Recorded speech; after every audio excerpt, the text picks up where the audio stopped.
Why should you be interested in studying Latin? Let me introduce myself. My name is Mrs. Sizemore. I started learning Latin when my son Daniel, who's now in medical school, had an interest in Latin his freshman year of high school.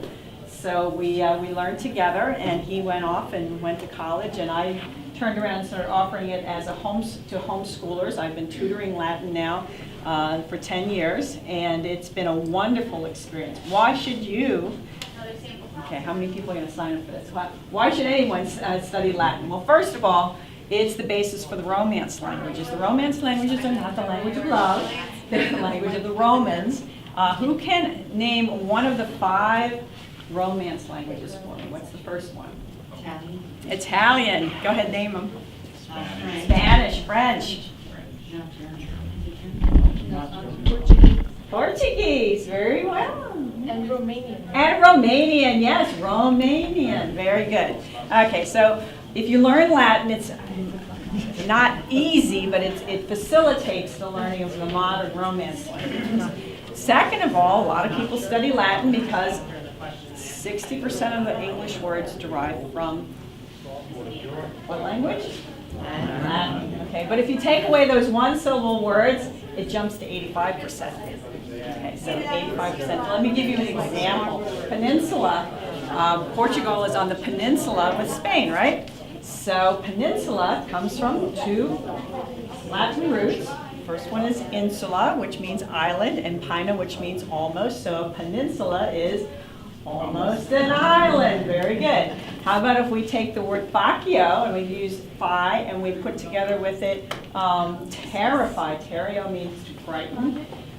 Faccio means to make. So if I terrify someone, what am I doing? I'm making them frightened.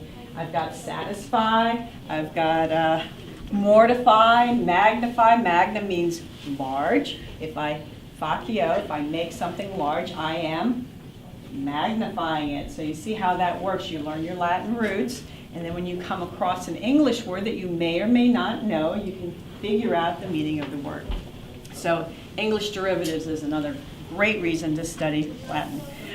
Science, law, medicine, government, engineering, they all have a lot in common with Latin. A lot of the medical terms, legal terms come directly from Latin. So that's another reason to study Latin. You can't study Latin in a vacuum. You have to study the culture of the Romans, and you begin to learn that our art, our architecture, our engineering, our government were all greatly influenced by the Romans, and our founding fathers who studied both Latin and Greek. Interestingly enough, a lot of what you understand from our founding fathers, you have a greater appreciation for why they did what they did when you understand the Roman culture. There's a very famous Roman hero by the name of Cincinnatus. Cincinnatus was a farmer who became a general, and once he finished becoming a general, he went back to his farm, and they called him out of retirement to come and save the Roman Republic. Well, who does that sound like? George Washington, right? And they called Cincinnatus in the Roman culture the father of his country. We didn't dream up that title for George Washington. It was because he modeled himself after Cincinnatus that he was called the father of his country.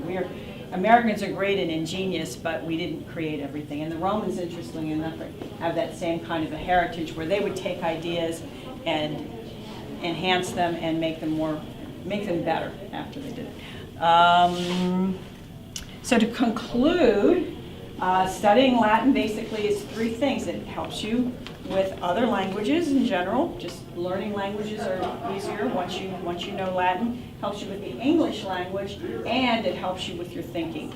By the time you get finished thinking through things, understanding relationships of things, you have a much better handle on just the way you think about life in general.